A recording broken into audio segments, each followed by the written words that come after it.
Ассалаумағалейкем. Армысыздар қалың елім қазағым. Өте жағымды жаңалық. Алақайлап, сүйіншілеп айтуға болатын жағымды жаңалық.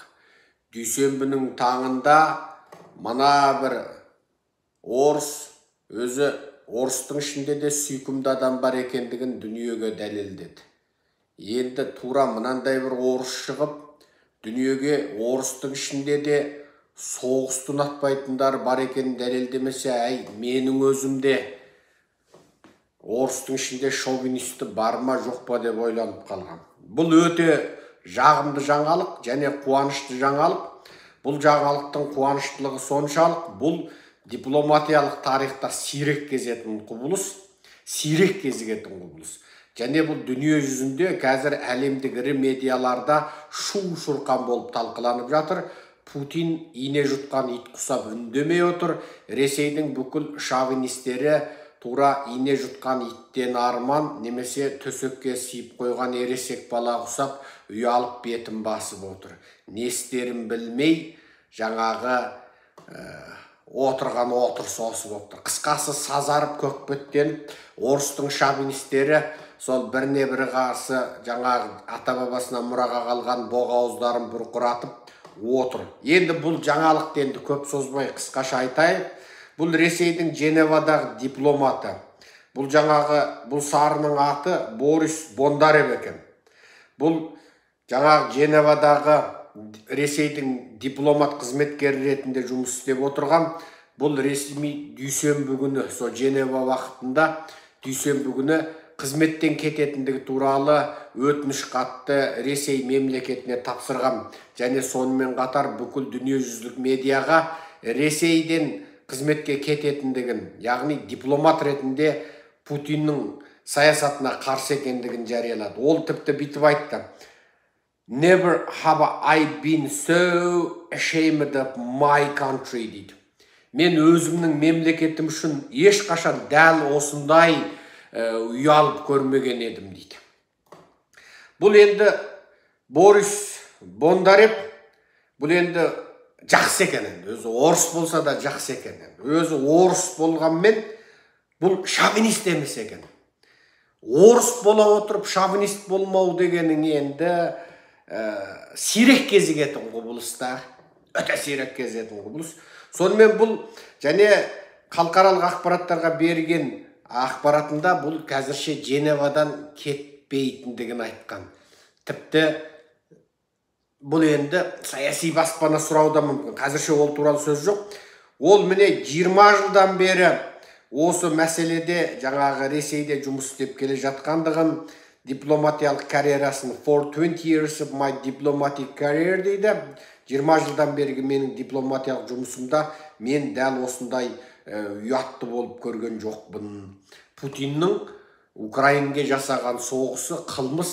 Ол Украин халқына ғана емес, бүкіл орыс халқына қарсы қылмыс жасады. Маған көптеген дипломаттар аузыңды жұм дейді, бірақ мен жұмбаймын. Олардың бәрі соғысты жақсы көрмейді, бірақ олар бәрібір біз жұмыс істей беру керекпіз дейді. Мен үнсіз қала алмадым, қысқасы осылай кеткен. Енді бұл өте жағымды жаңалық. Қысқасы бұл енді Путиннің төбесінен тура, Путиннің төбесінен ұрды енді тура. Аңқ еткізіп, жүректің тұсынан ұрып, Путинді былайша айтқанда талдырды. Ана талтаң еткен Путинді талдырды. Оның ертіп алған сақал дейді, анау Рамзан Қадыровты талдырды. Қысқасы бүкіл орыс шовинистерінің төбесінен ұрды. Бұл енді үкіметтік қызметте бұндай масқара адамзат тарихында сирек болады. Бұл мынау Борис Бондарев, әсіл осының шежіресін тексеріңдерші, осы өзіміздің балам екен. Баяғыда біздің енді мынау орыстың сыйға тартқан қыздарын алып сол жақта қоныстанып қалған біраз қазақ бар ғой, анау Ярмаков, анау Романов әулеті, орысты бәлен жыл билеген бәрі өзіміздің қазақтар ғой солар. Солар орыстар қыздарын береді, одан оның ұлдары да орыстан алады, оның ұлдары орыстан алады. Сөйтіп бұлардың бәрі орыс болып кетті ғой. Қанша румен, тайпасымен орыс болып кетті. Мына Борис өзі орыс болғанымен шовинист емес екен өзі.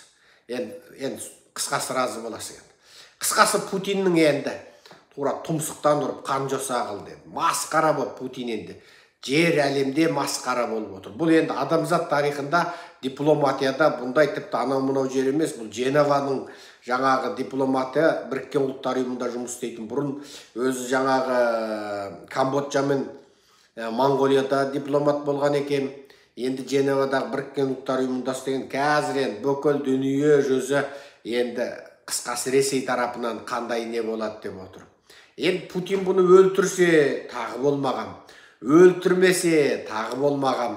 Өлтірсе бүкіл дүние жүзі осы үшін өлтірді дейді. Ал өлтірмесе басқалар бұны көріп осыған еліктеп бәрі қызметтен кетуге өтініш тапсыру мүмкін. Әсіресе Еуропа, Америкадағылар енді оларында демократиялық елде өмір сүріп үйреніп қалып, Путиннің есек бастығын бәрі біліп отыр. Қалай Ресейдің құлдырап шипасы бітіп жатқанын, жалғыз ауаша қалғанын, оқшауланғанын көріп отыр. Енді олардың бәрі еліктеп кету мүмкін. Сондықтан Путин бұны өлтіруде мүмкін, өлтірмеуде мүмкін. Жаңағы ауылда ғана бір сұмырай бақса, сен әйеліне айтыпты дейді ғой, біреудің әйеліне. Ұл туған ба, қыз туған ба? Не ұл туасың, не қыз туасың деген сияқты. Сол екіде бір. Путиннің дағдылы тәсілі бойынша өлтіреді. Себебі басқалар еліктеп кетеді. Енді өлтірмейін десе, сол өлтірейін десе батыстан именеді, қысқасы ине жеген ит болды деген осы. Бұл бірінші жағымды жаңалық, сүйіншілеріңізді дайындай беріңіздер. Бұл бір. Екінші жағымды жаңалық, мынау Starbucks деген әлемге әйгілі кофе бизнесі бар. Бүкіл жер шарында, енді әлемнің қай бұрышына барсаң, Африканың орманына барсаң да сол Starbucks бар. Мына мен өз Америкада көлікпен қыдырған жақсы көрім. Оңды солды қыдырғанда сол Starbucks'ты тауып алып ішем. Кофесі енді ерекше дәмді енді. Ұйқыңды да ашады, жолда шаршауыңды да басады жаңағы. Сол Starbucks міне өз 20 жылға жуық па, қанша жыл өз 15 жыл ма Ресейде ашыпты екен. 130 дүкені бар екен. Ресми қызметкері 2000 екен. Ойлаңыздар. Бейресми қызметкері, тазалықшысы, анау-мынау материал жеткізушісі, қамбашысы, скалатшысы, уақытты қызметкері, әжетхана сүртушісі, еден сүртушісі деген болып, енді есептей бер қанша қызметкері бар. Ресми контрактты қызметкері 2000 екен, соның бәріне үйіндегі айлығын беретін болып, сонымен бүкіл қызметін Ресейден шегіндіретін болып. Бұл да Ресейге берілген үлкен соққы. Сіздер ойламаңыздар, оның 130 дүкені бүкіл Ресейде не қой дейсің деп. Бұның бәрінің символдық мәні бар, сипаты бар. Және бұл мемлекетте бұның жаңағы жоғары қауымның бір өміріне уәкілдік етеді. Бұл да бір батыстық жаңағы өмірдің бір үлгісі. Starbucks'та кездесу, Starbucks'та кофе ішу, анау зерттемендер, студенттер Starbucks'та ұзақ отырып тегін Wi-Fi-нан пайдалану. Бұл да бір батыстық өмірдің бір стилі болып қалыптасып қалды. Әдетте бізде біреумен жүздеспекші болсақ, әңгімелеспекші болсақ, жаңағы ыстық тамақ ішудің қажеті жоқ кезде Starbucks'та барып сағаттап отырып әңгімелесіп қайтамыз. Енді бұның Ресейден шегінуі батыс пен Ресейдің ортасында үлкен қысқасы жіктеліс туғандығының тағы бір айқын дәлел болып тұр. Бұл енді сигнал, бұл кәдімгі домино эффекті. Бұл енді көшкін қар сияқты бір басталды, енді ары қарай оның жалғасқан жаңа нәтижелер шыға береді. Бүгін Starbucks, ертең басқасы, сөйтіп қысқасы Ресей бүкіл дүние жүзінен оқшауланып қалған. Бұл өте жағымды екі жаңалық. Мен сіздерге бүгін осыны жеткізіп отырмын. Білмеймін, бүгін ұйқыны көбірек ұйықтаған едім. Шаршаңқырап тұрмын ба, жоқ. Қайтада бір қойылап шай ішіп алам ба, негізі аударатын ақпарат көп еді. Мынау Зеленскийдің халықаралық бір жиналыста сөйлеген сөзін аударам деп ойлағам. 700-ден артық адам соғыста өліп, сол туралы Зеленскийдің видеосы тарады, оны да аударамын деп ойлағам. Соның бәрін аударайын десем, көкжелкеден жалқаулық тартып, өзі бір шаршаған құсап, бүгінге осы да болар енді бұл қазаққа деп, өзім де неше түрлі ойлап, мына Қазақстанды интернеттің жылдамдығын мына Сұмырай Тоқаев баяулатып жіберіпті. Мына атанған әлет Назарбаев Тоқаевтық жүйе халықты мал есебінде қарап отыр. Міне ана алда келе жатқан аталмыш өтірік референдумын соны сәтті өткізу үшін интернеттен көруді де баяулатқан, Ал интернетке видео жүктеуді мүлде 99% баяулатқан. 7 сағат отырып 5 минуттық видеоны жүктей алмай отыр Қазақстандағылар. 7 сағат отырып 5 минуттық кәдімгі қарапайым видеоны жүктей алмай отыр. Мына интернеттің таралымын ақырындатып қойған. Ірі қалаларда бір жерде жақсы, бір жерде жаман, бүкіл ел жаппай, ойбай интернет нашарлап кетті демесін деп, ана ауылды жердегі жай әшейінде өңкей қыртың жыртың, өңкей әгі шайтандарды көретіндердің интернеті өз қалпында тұр екенде, мына актив жұмыс жасайтындардың бәрінің интернетін тоқтатып тастаған. Және интернетте төмен түсіру, яғни видеоны көретіндердікін онша тиіспегенде үнемі видеоны өзінен ары қарай желіге салатындардың интернетін баяулатып тастаған. Бұл атаңа нәлеттер мынау Қытайдың технологиясынан пайдаланып, қазақ халқын енді қысқасы бас кеспек болса да тіл кеспек жоқ дейтін қазақтың өзі мына интернеттен айырып, немесе интернетті пайдалануын қиындатып отыр.